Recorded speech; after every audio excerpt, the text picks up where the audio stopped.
Yes, Megatron Koli, Tugamba TV, and subscribing, liking, atobering, or sharing.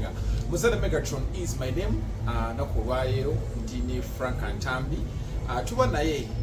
Maure Bagwidao, Gatumule, Tangava, Navanga, Anyon, Songengeri, Tistambula in and around the world. Nakowayo, David Benji to the Benakatogera, Nesoko, Zekubantu, then after. About Megatron, Amanya Frank Ntambi, Wayne Balkeza, the youngest East African professor, the juggernaut, the renegade, the encyclopedia, the connoisseur, the man, the myth, later the Bagaman and the Mozor, I became a legend. I came, I saw, when I say Mozor, I'll conquer. Yes, sir. Okay, two one is up Megatron. I mean, I say, I'm at Wakwagara, Banjagara, Nangin Quaga, Nangin Quaga. There was a Mukano Jolly, Mukano Jeffuno Waka, Nafuna, what about Kumfuna? I'm a single number. Muramuno, when sometimes I take it and show you. Ndimsajja musifu nnyo atibeera mu research alina empisa nyingi reception yaffe wantu ino omuwala fakata bigayina empisa bw'otuuka mu bantu nakuzibwa so abantu bawe ebitiibwa byabwe byonna regardless kuba nange banagala mukomandinga ekyo nange bakimbe nimba sikyewadde anagenda okukimba Aziz Aziona ayinayo concert ye next week nga naye naku olwaleero tubaddeko naye mu interview n'agamba nti industry yaffe ekyalina olugendo lw'amaanyi nti era tetulina abayimbi tebalina kyebasobola kukola so atuuka badde abantu platinums abo tulugayo kamiri nga yali asinga omusajja babebekulu nga bakuba bani nga bakuba ensonga tugenda beera nga tujongerako maaso onaku still olwaleero omukulu Ashburg Kato abulio n'agamba nti teyeetaaga mukisa gwa Bobi mulala mu kusooka ensooka n'avo n'agamba Baffa ngenda genda ku airport nfukambire ngenda genda ku bodi nkole ki apo omukisa omulala alien skin esooka okukola ekintu ekyo bwe yakyogerako Lord Manja naye najja n'agamba ani abagamba munjagala mukisa gwa Bobi Wine nga sagala mukisa gwa Bobi Wine mulala abaana tebakyatya alien skin yazibudde abantu Bobi Wine siyagaba emikisa emirala okusinziira ku ye kati Ashburg Kato naye wuuyazze Lord Manja yavaayo biga yakyetaaga omukisa era nalwe biga yavuddeyo n'agamba gundi n'agamba alien skin tonsirikirako binnyo saagala mukisa gwo tutulyawo industry eryawo tutandikirawo Ashburg Kato tukyambuze abaana bakopye bagendedde ku alien skin kati ekisookera ddala mbadde nawendi ningamba abantu ku Ashburg Kato nze ng'omuntu aneeraliikiriza Ashburg singa omuntu abadde aludde ku Facebook oba ku internet okumala ebbanga waliwo akaseera Ashburg we yalinako internet awo ng'akyali eri warastapi yes ng'alina internet mu ngalo ze nga otwogera abantu abaali bagobererwa abawandiika ebintu Ashburg was one of them yes he was such a very good guy naye for reasons ezize eziri selfish fena nga abantu wabeerewo akaseera wootuuka nga you have to be selfish nosooka ne weeyagalizanga ggwe ekyo abantu bonna fena tukirina tiba muntu akulimba oli n'agamba nze olaba nze nkolera bantu regardless tewe kinajja kitya no wabeerewo akaseera n'akolayo some selfish move teri alumirawo katalina kigende yes era sagala nyo gyajinga bantu ne moves zebakola mu bulamu bwabwe sagala zijajinga kuba singa mukama flippinga coin oba table if table stand usanga nawe Ntambi ali mu kwogera wano oyinza nawe okukola ki okubako kyova ku kyobadde oliko n'ogamba kino ekizze ne try nawe muze osobola anyone can olaba ne yali Simon Peter yali Judah Iscariot yali mu Yesu Kristo olukwe Simon Peter namwegana emirundi wanemeka esatu so sandyagadde nnyo okuddayo nnyo ku biki ebyaleetera Ashburg okubanga crossinga n'agenda eri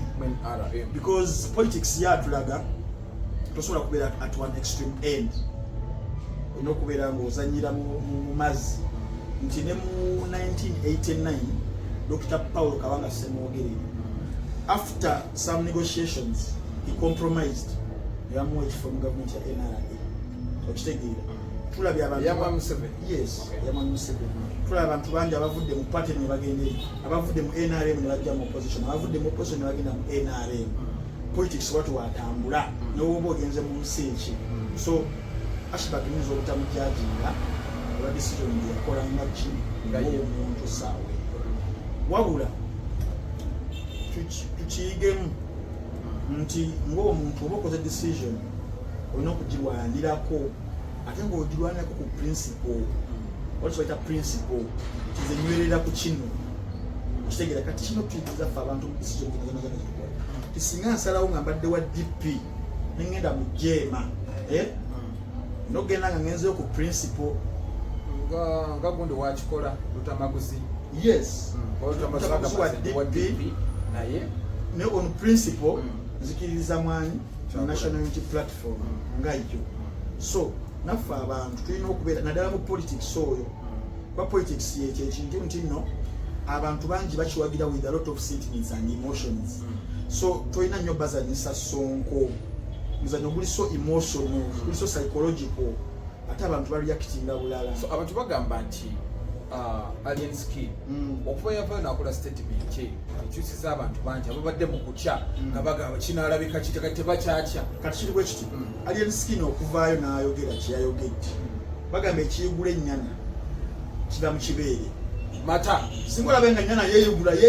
omanya wali waliwo ekifaona yeeyugula kati alien skin yekimweyuguza alina fani base ye gyazimba eriroyo gyali ekyo sagala abantu bakikole ki bakibuuse maaso kyesaawa zino be bali mu kumuyambako okubeera nga bamukubira emundu olwa decision ye gyeyakola ki yateekawo etaali nyangu mulimu decisions ezimu omuntu z'okola nga si nyangu nga singa oba ogizanye bubi it can be the end of you but singa ate oba ogizanye bulungi mu buzibu bwayo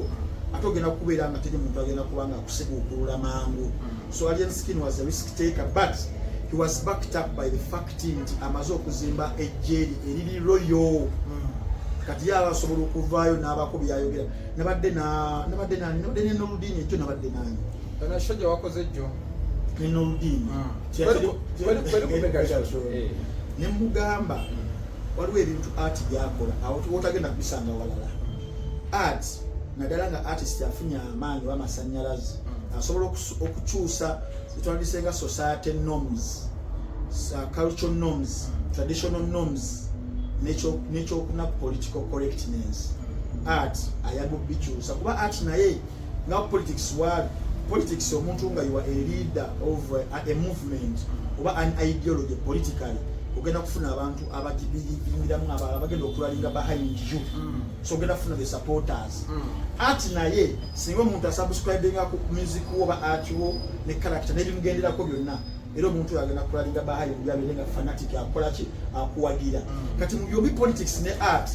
ekibiri emabega be bawagizi baabyo oba kitegeera you can be moze ng'oli wa kibiina kya PPP oli wa byabufuzi ng'olina abawagizi emitwalo emeka ebiri abagala ideology yo politically nange Ntambi nga ndi muyimbi wa raga nga nina abawagizi emitwalo ebiri ababilivinga mu art wange n'ebimugenderako so singa gw'onsosonkereza kirizo bagana bano amitwalo gyange ebiri bagana nabo kweŋŋanga naawe banabagoberera so abawagizi n'abawagizi bagenda kubeera baprotecting their principles kati alien skin kyekyo nti numerically ayinza okuba yataweza abantu abakyagulanyi bakyagulanyi bangi nnyo nti ground ki naye kati ye wasinze okuoperatingira cyber space alien skin cyber space mapeesa kukitimba kubanga mulimu kubisinze okukola alien skin kibadde kitimba nti gwe moze owa downtown oyinza okubeera nga alien skin omulabi after some time naye nga abekitimba bamutegeera dda kati agenza abuildinga oba okitegeera era olutalo lwe luli ku kitimba eno ku ground luliyo olutono naye ekitimba tekikola ekitimba it can influence ono ali ku ground atabimanyi for example music alien skin ogenda okuba nga mumutegeeramu aba mainstream yatandikira eri ku TikTok nti singa mbeera nga ndi wa mainstream nengenda ku TikTok ngenda kujja ngambe schedule waffe wano ku TV mugabe wali akayimba akantambi akalungi oli agambe kasitawulirangako because alina traditional media ze zabadde awulizangako TikTok. Yes, naye nga te ku TikTok eyo bangi abakalabye tikalina views katugambe emitwalo oba nga 4 for example. Those are numbers that are very huge. Ezino okubeera nga zi-influencing decisions zammwe abaala bali mu traditional media. Kati scheme nti ye ategeererawo amaanyi g'ekitimba n'ategeera strategies alina okubeera nga akozesa okubeera nga capturinga mind ey'omuntu n'abeera nga agenda mufunamu support oba kitegeere. Kati kyekyo nti ye yategeera ekitimba kiri n'operatingirayo n'azimbirayo amagye ge yazimbirayo. Kati badde njagala kikutransferingira kukireeta wano kuba Ashburg Kato. Ashburg Kato before crossing over he had people abamukkiriza mu kitimba. Yalina following yali nnungi. Kigamba kati mistake ebeerawo osobola okubeera nga kyekyo kyenagala ekiyuguse ennyana kinuse ennyana kitamukibeere mulimu entalo ezimu ezitalwanika naye nga kiyinza okukuyamba ozirwana be bantu ne batabeera bangi but singa babeera nga batono naye nga basobola okukolawo ekyenjawulo ekiri substantial. Sometimes entalo eziwangulwa numerically nti n'abantu bangi musobola okubeera nga muli batono naye nga muli much more strategic than bali abangi. Kikyayita president yoleka kutaba Museveni mu buyinza nti after Fronasa n'amagye getanganyika yafuka Tanzania, that was Julius Nyerere, n'amagye ga Obote agali aga Uganda National Liberation Army, later Uganda National Liberation Front, the political wing, begatta ne bajjako omusajja yali amazeeko emyaka 9 mu bufuzi, that was Idi Amin Dada, myaka ayume myaka 8 nga ajjewo buli kimu parties azijjeewo. Economy ya Uganda waliwo akaseera yatukaanga eri mu Kato amaze okugobawo abantu abamu bali basinga okugirikiza the Asian traders abayimbi abagobi bazodde bannayuganda abamu tebasobola nakubeera nga bakola ki bazogera mu maaso but taking stand naye mu taking stand okwo ne gundi yafuna abamuwakanya era 1979 bamugjeeko okitegeera. Tugenze mu mulembe gwa bataddeko awo National Executive Committee ne bagamba kasooke kufeeko Yusuf Kironde Nne yamalako ebbanga ttono nnyo ekyamugisaako nga ayagala ateekewo enkyukakyuka ey'omuggundu National Executive Committee mbwagiri arranging aba Uganda National Liberation Front nga bali basinga amaanyi n'obuyinza bamugamba genda bamugoba baleeta Lukongwa Binaayisa Godfrey bamuleeta ng'era kitokero olutwa yaliko ddi kati oyo kitokero olutwa ngenda mukubulya ajja wali mu maaso kati Binaayisa naye wajja n'ayagala arranginge Uganda National Liberation Front ine yamugamba gwe akamanyira kukakoleza katujeko genda era mu 1981 Obote akola ki awamba bano babiri bafuddewo akikwatamu wakikwatamu nga omanyi era mulimu abatakiriziganya naye abali mu front ya Uganda National Liberation Front kati mwemali batitokero olutwa naye ngeno Fronasa of course 1981 tugenda mu kalulu Museveni alina UPM Uganda Patriotic Movement yesimbyewo bamukubya akalulu Samukuteesa agamba aduka akakalulu akapresident bakakubye simogerere ale Museveni yanyiga n'agenda mu nsiko olenga politics wakola naye agenda mu nsiko nga talina nnyo bulungi n'abantu naye alina ideology oba kitegeera wayita emyaka mitono myaka 5 bali mu lutalo olwo awangudde mukusookera ddala kitokero olutwa abo badombuuza yali nfanfe ennyo baani wa Milton Obote okubeera nfaafaawe ne bafunamu obutakkanya Museveni amuleka kuti ku yulinzi bakwatagana politics watu wabeera toba na permanent enemy toba na permanent friend era kitokera kikwatamu awo 1985 naye era batuuka ne bagamba bali katweyongereyo mu maaso tuwambe Kampala era bamutuuka mu Kampala nange ennaku z'omwezi 26 January 46 abasajja naye okero naye avaako liberation bamukutula NRA ewamba President Museveni akola kintu akikwatira ddala mu buyinza mpaka essaawa zino naye olwaje nkujja eri nti no mu struggle eyo mulimu abaali mikwano gye abamwefuulira mulimu abaali babalabe be abamwegattako politics watu wabeera naye badde nkuleetera ekiri tino mu lutalo lwe olwa Bush War tiyalina nnyo bantu bangi yalina abantu batono ebyokulwanyisa bitono but ideologies ze zamuyamba okubeera nga defeatinga first of all Idi Amin mukire ekyawamu kyebalimu awamu ng'okyanyonyola omanyi ffe tewekwata genda maaso nsooke ngabewa ebyuma byange tuyinza okumaliriza nga ate nga bwino omulungi kati wano nvaawo yongera fumita emboozi nga nze badde nkugamba nti President Yoweri Kaguta Museveni yalina abantu tebaali bangi nnyo naye yamanaginga okubeera nga defeatinga abasajja abaali emamuli abaali balina troops abaali balina amagye n'ebyokulwanyisa ebyamaanyi ebyali bisinga ebibye so yawinninga against all the odds but ekyamuwinningisa the strategies ze oba kitegeera. I'm not trying to kumusiiga kazigo as you might misinterpret. I'm trying to kuzayo mu history okukwetera ekiri current wano ekya olutalo luno lugenda mu maaso okitegeera. So mbadde gamba ku kya alien nga wenkuleeteramu Ashburg Kato nti yalina ekimusigula ekya numbers ekyabawagizi be yakutula eno abamu yabakutula eno abalala bamweyungako nga balina bye bamwagaddeko kubanga oba ogenze mu politics n'oba ogenze mu bululu tuze nga tulonda turn up mu kulonda egenda ekendera buli kulonda okubeerawo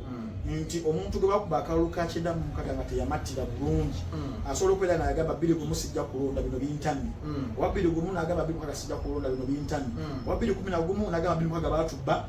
nkitegedde akalulu temuliimu ye tufaaki nekigenda nga kigenda 2 gumu kyekimu era 2 gumu yali gesitalinze the lowest turnout yes mukalulu kibantu bannya abali bategeera nti kana akapapula kano kajja kujjako omusajja era ako omusajja Kizza Besigye akireflectinga nnyo n'agamba bannange akapapula kano kajja kujjako omusajja lekafuna embeera ndala naye nga womanyi you can agree to disagree, this is where we are. Oba kitegeera kakati ekyo badde nkikuleetera n'engamba nti singa okeera ku makya n'ogamba nti bannange nzikiririza mu kino making sure olina support emala eyinza okuba nga ekuyisa mu muyaga ogwo kuba gusobola okukuba ne gukwawuluza support y'abantu emanyi g'abantu kati Bobi Wine alina amaanyi g'abantu bayitirivu bangi nnyo kitegeeza ogenda okumweŋŋanga olina okubeera ng'oli ready otherwise olina olutalastinga nnaku 2 nga bakumaze dda. So tulina omuntu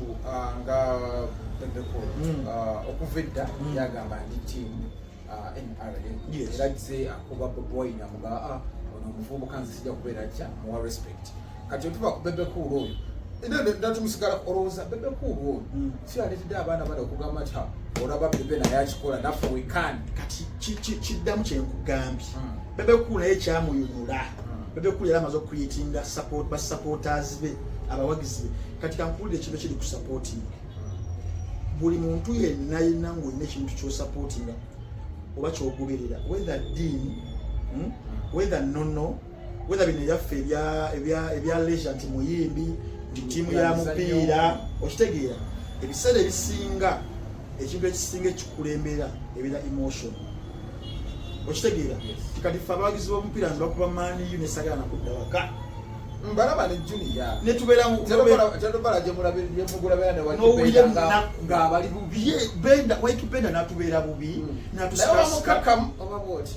andi banamukubye edoope tukidde opepe twalaba omupiira gwa Manchester ne Arsenal nze ne Waikibenda ne Junior ne bakyali baffe abalala kati nze ne Junior tulina ekigambo twajerega Waikibenda nga wundi ateetamiddwa agande gwentambi ngenda nakuyira wayine esaati eyegiri naye raba mukama waleeta Martinelli nakuba goal Benda yali atusi kati omupiira kyekyo nti emotions zibeerawo kati ffe omupiira ogwo tetwali twali bamanyi nga tusunda naye we gwaggwa twawuliranga oba abalina kituggiddwako netubeeraawo twamalamu ssaawa nga 3 twali tulabira naye nga tuli awo tunafuluma tuti abantu banatulaba batya okitegeera ate nabo bamanyi nnyo ebyo ogenda ku intaneti nga batandisa okutukuba okitegeera kati kyebayita emotion kyereeta ng'olina kyowagira kati kyekimu nekubayimbi oba personality nti omuntu awagira alien skin nga ddala si bya kwekulubeesa muno kinaye ng'amwagala agenda mubeererawo nti olutalo olulala n'olunajja yajja okubeera omulwanyi asooka agenda okubeerawo alwane. So wajabbaawo mu kulwana okwo wabeerawo that kind of resistance mu bo musobola basinga amaanyi ne mubasirisa oba basobola okugenda mu maaso badde baki batono. Okay, Frank Ntambi kali badde kukyashiba nga tunagenda kwashiba kino bali tabebe kulu kubuli ne yali building ki ejeri yes bali tabebe ku mani kati bine ebintu tugenda back and ebifuzo nina bingi yes tugenda back and forth omuntu ali ku Megatron yes ogenda yiga mu yes ndi muntu aleta kiri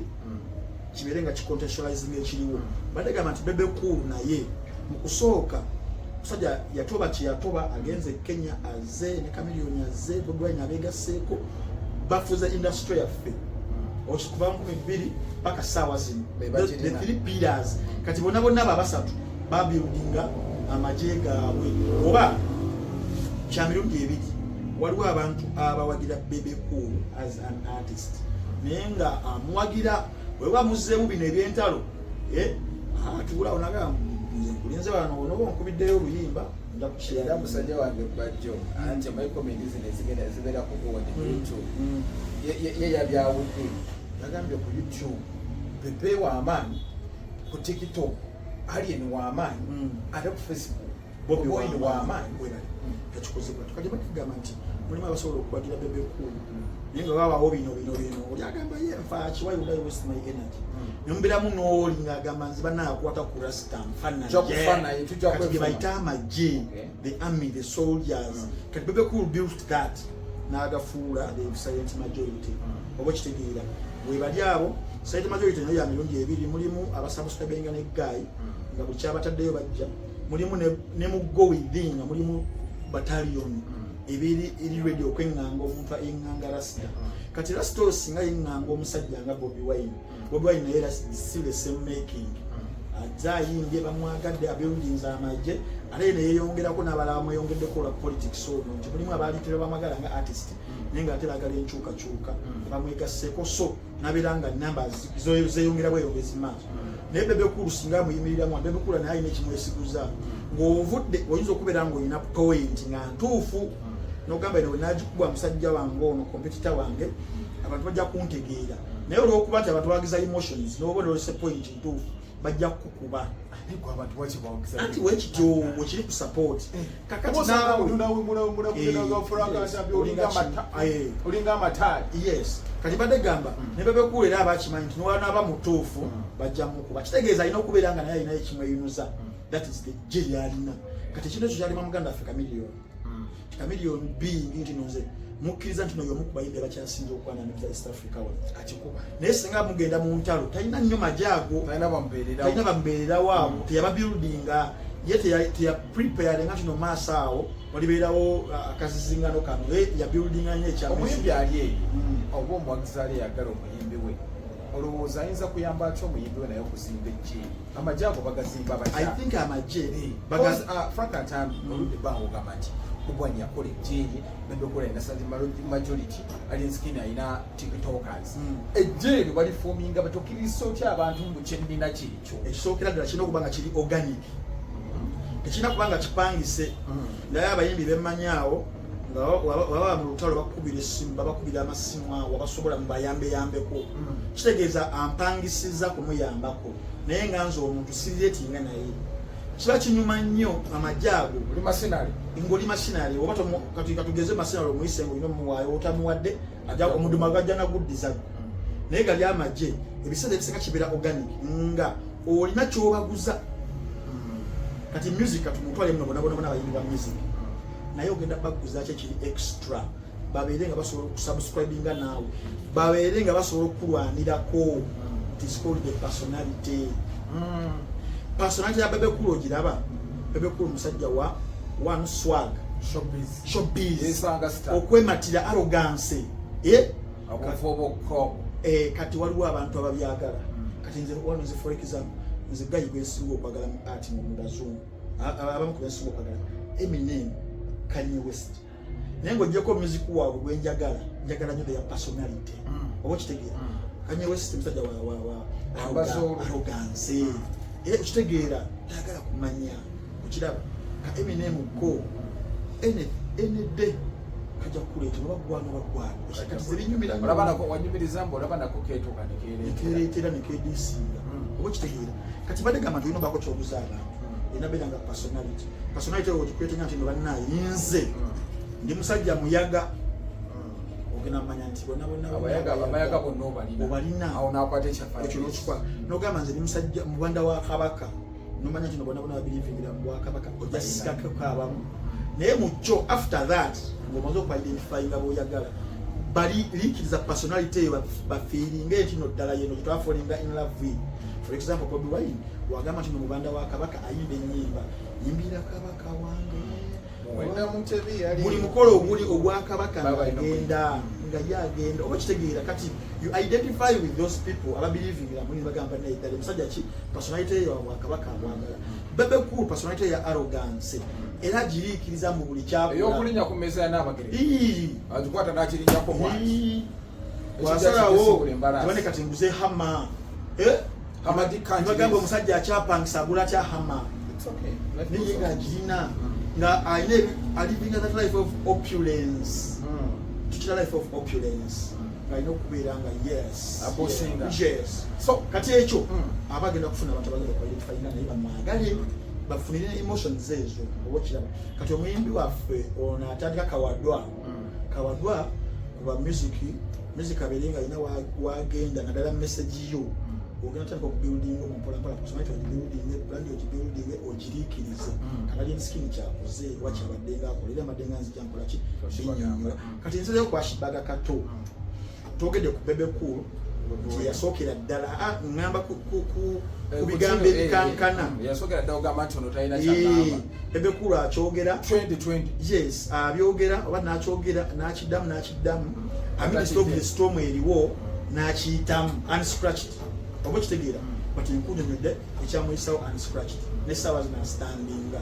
teyagwa naye nga mulimu abaagwa kali kayogerako nti yalemerako taata we yatuuka neyezibana kwa sijja kuwa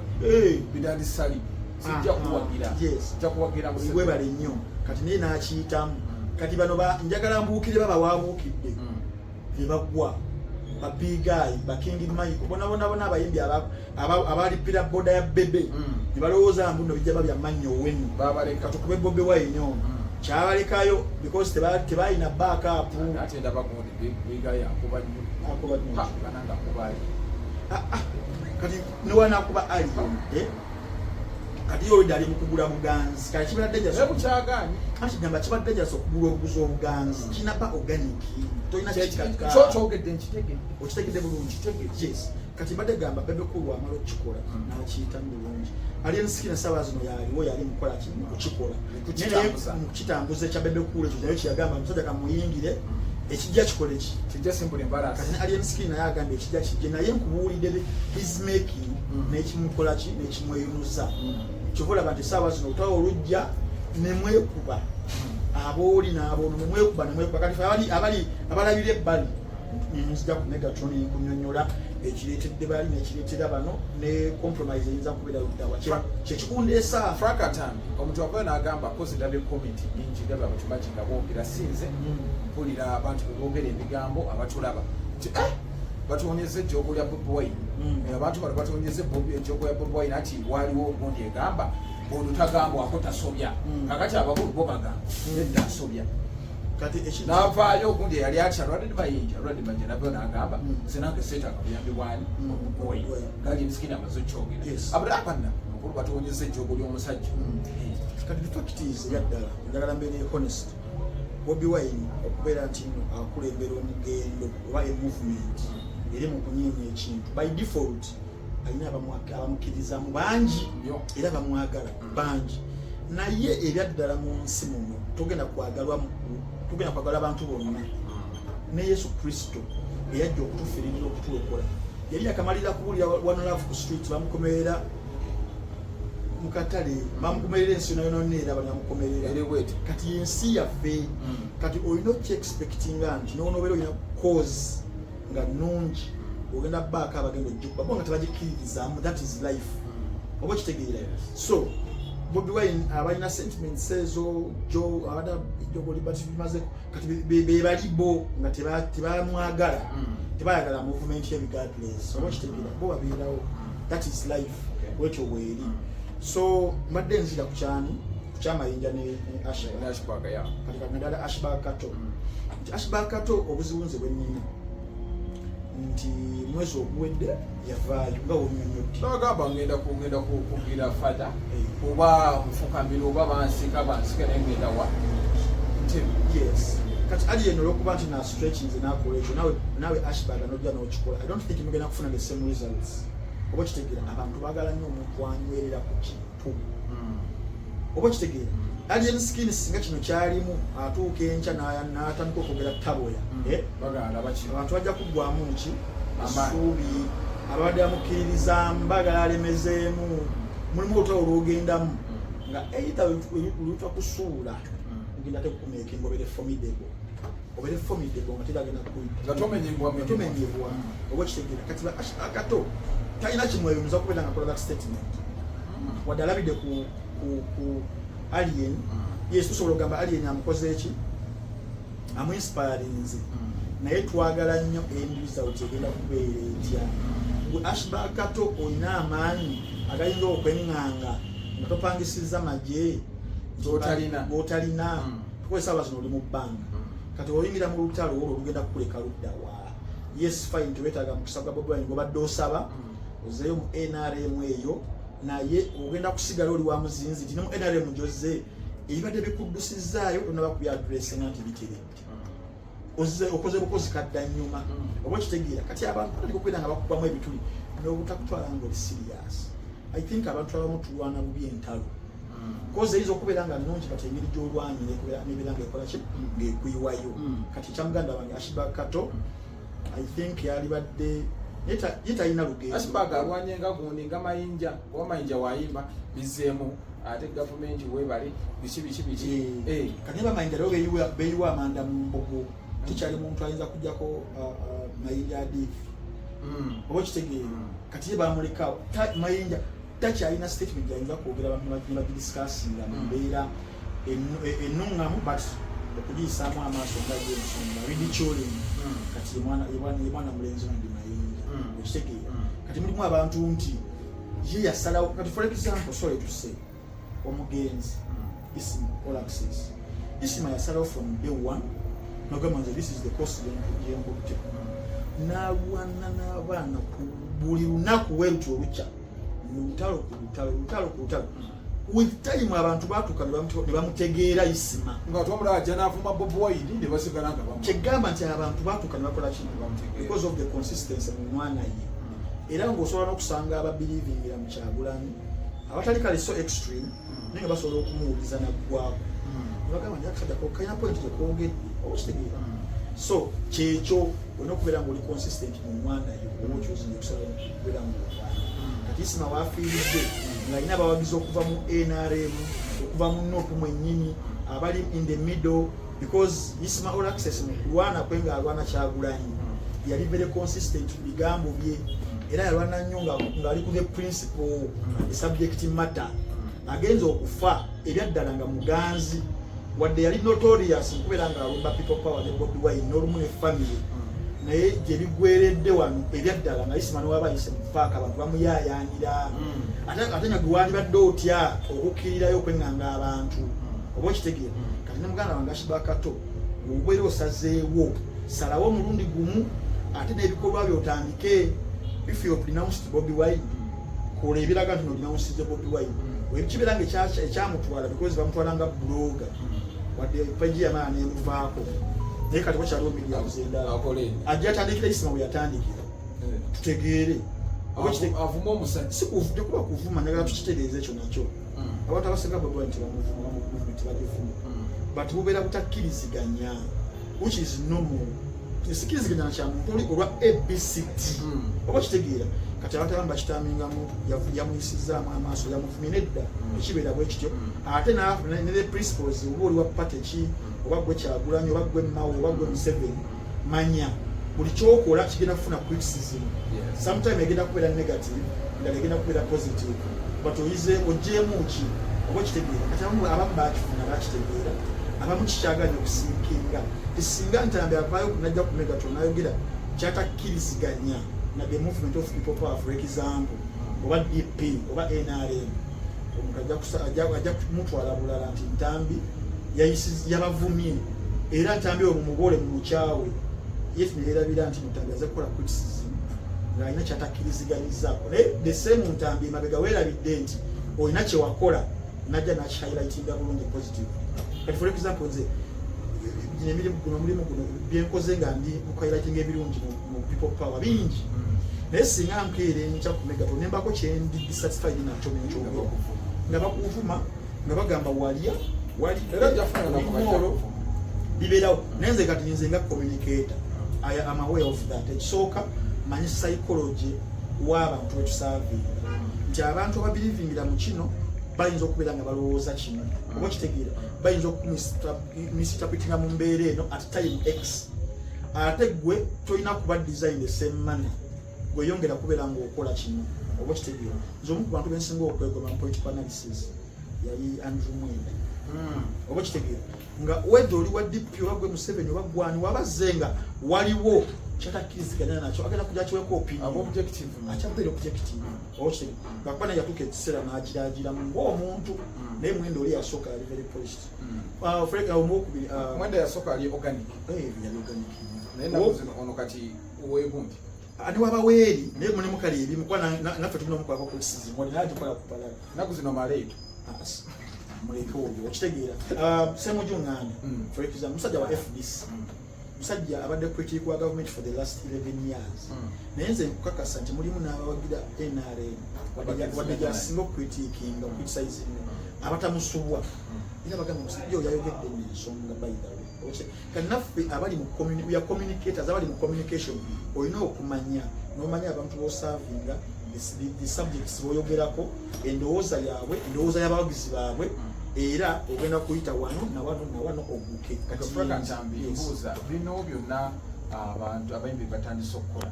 nga otuze tubyogera mbwali sikira gabe tujja kunjoga Ashburg Kato naye abivuddemu mayinja abivuddemu ntalo naye tebikendeza amaanyi ga Bobi Wine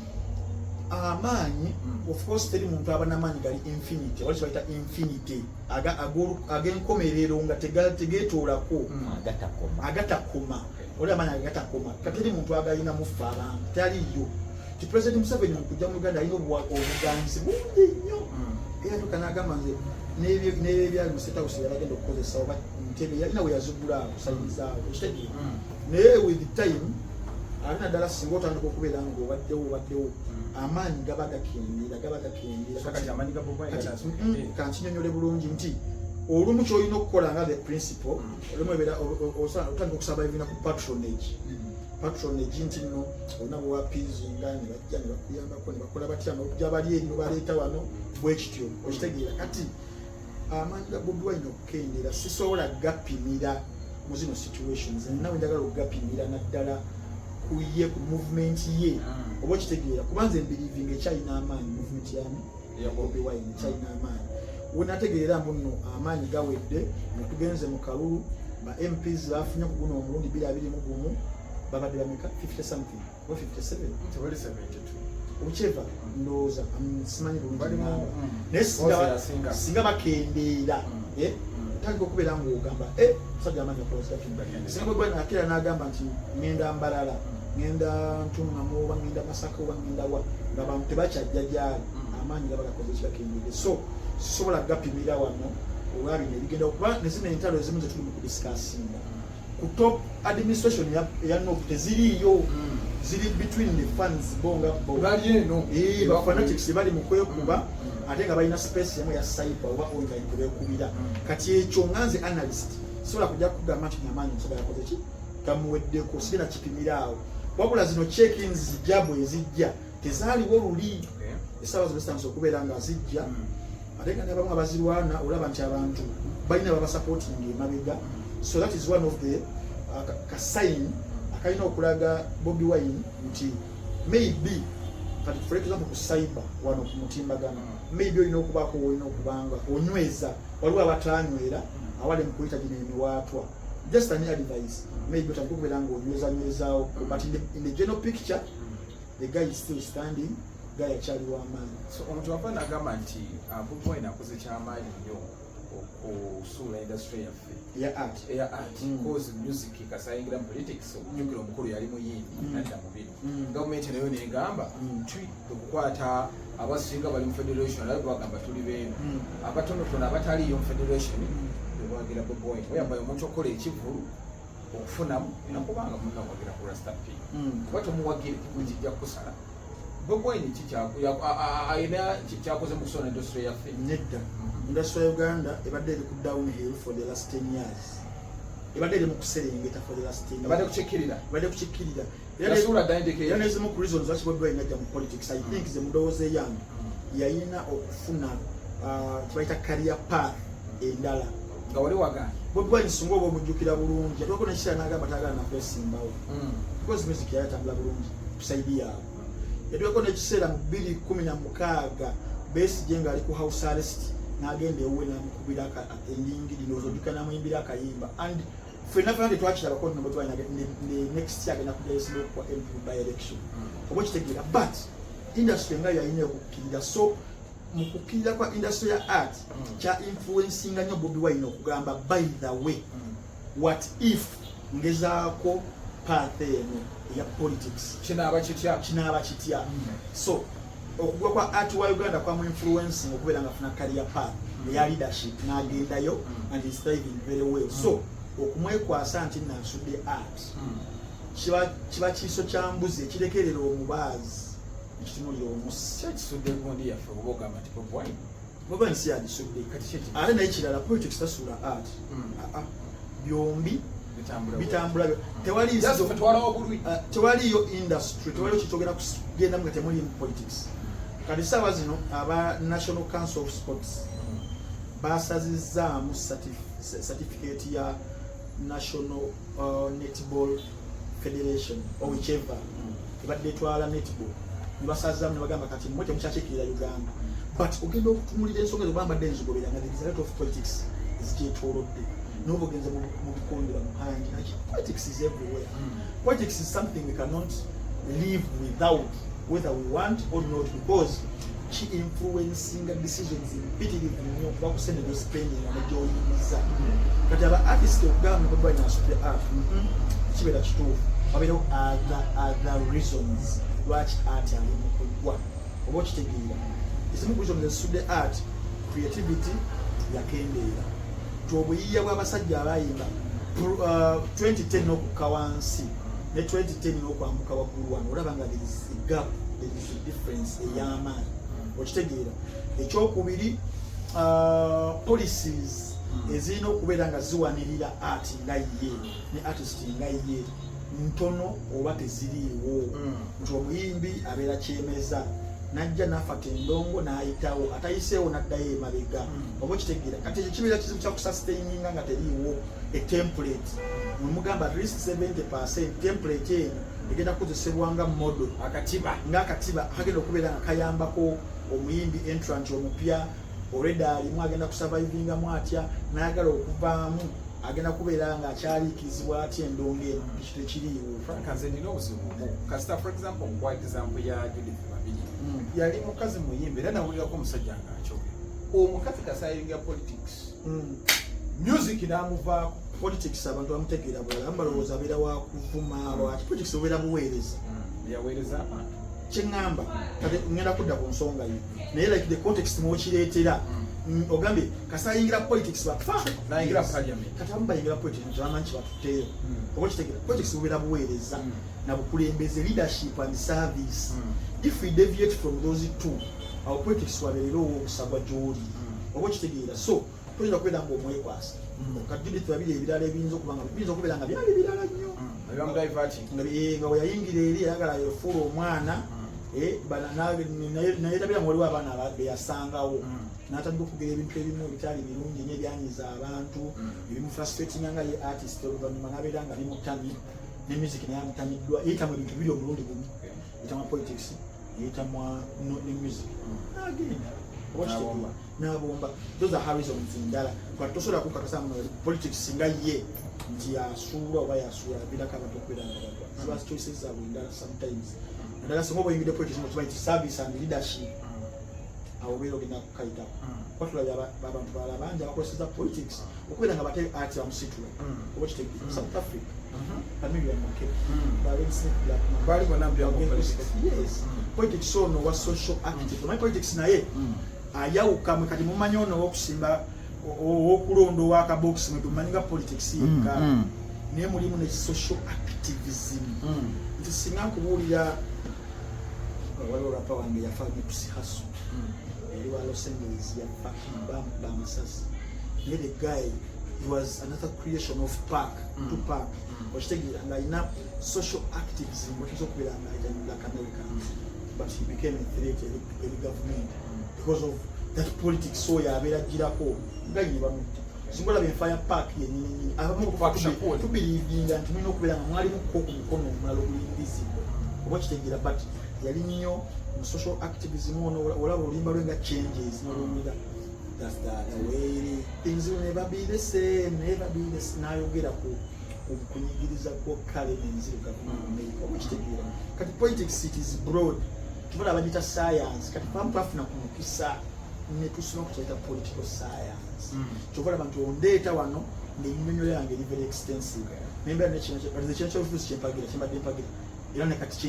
kyenkyawagira mukwade nagwamu amandipi Democratic Party kine mu 2011 nze ewaffe gye nali mbeera Rubaga dipi ey'ensujju eyawutamere dipi party nze waliwo ensujju ogitema booti munda wotamere okitema yogera ku dipi jjajja waffe Benedicto Kiwanuka nze era ne mu 2011 kalulu awo nze yali agent wa Lukwago ewaffe eri yaffe Parisha nentulawo omusana negunjokya netukabala era eri yaffe yawangula bulungi oba kitegeera kati naye newebeera ndi wa DP nga njagala nondeeta wano I can critique DP nenkubuulira ebizibu tulimu nenkubuulira nti okufuna comeback ffe nga aba DP it will take more than a Bible and a prophet okubeera nga bagisalira okubanga eddembe kyekyo kinyamba nti siri biased nga tumaliriza bundi eri tugenda gikwatako oluddako cause topic nene so kasatu ogenda ku kino ekyokubeera nti abakulu tebakyakya mukulu n'okinyonyola bulungi nnyo muno wakibagamba bati muno wakibakugamba gwe wena wenanyumirwa firimu enjogerere kwata emitwalo 3 subscription fee omwezi olunaku lubeeranga nusu 10 obeera olina data ennungi naye wetabana data mulungi tulina gundi za kizito ne data nwaba mubi nnyo connectivity nga mubi muno batosobola okubeera nga osubscribingako so gibiri emitwalo 3 era gwalina essimu yo osobola okufuna application ku ssimu zonna ogenda ku Google Play whether Android oba iOS App Store olifuna obeera oli ku computer yo oba laptop ng'olina internet gwenda ku Google tekemu www.munnowaki.com Kalanzi yakugamba gwe wenna ayagala ebikozesebwa mu byemizannyo Transport Center ebirina byonna asange ba California Plaza ground floor room number L49 Nana Habo Mouthwash bakugamba gwe wenna ng'olina obuzibu n'amannyo go amannyo gasirira galimu ebituli woteekayo ekintu ekinyagoga gajijiira ate bana balina wakati w'amanyi waliwo ebintu bya bulaka byonna musajja wange tomwogera oba owunya akamwa oba okola ki tawunya akamwa n'amannyo sprayingamu akadagala ogenda muleeterayo yes ngenda muleetera wiiki ejja nga tuzemu okukola ogenda leeta topika egyo tugenda okukola mwogera erinnya atwogera bantu kale kozesa Nana Habo mouthwash mukamwa omala okukagiramu funa akasenya teako paste beera ng'osenya dakikanga 2 ogenda kubeera owulira bulungi nnyo kyekinakubeera nga kitereera bulungi nnyo okufuna Nana Habo mouthwash pharmacies zonna mu Uganda ne supermarkets ennungi ez'amaanyi mwali owokuna Drena Emergency Medical Services bapya Drena Emergency Medical Services bana bakulomba oli mu kivulo oliwa nti oli mu kivulo otegese ekivulu gwe bajjo naye abantu bayinza okubeera nga bangi abamu bazirise biki that emergency response bajjo ofalinga obeera ng'oli wa mu maka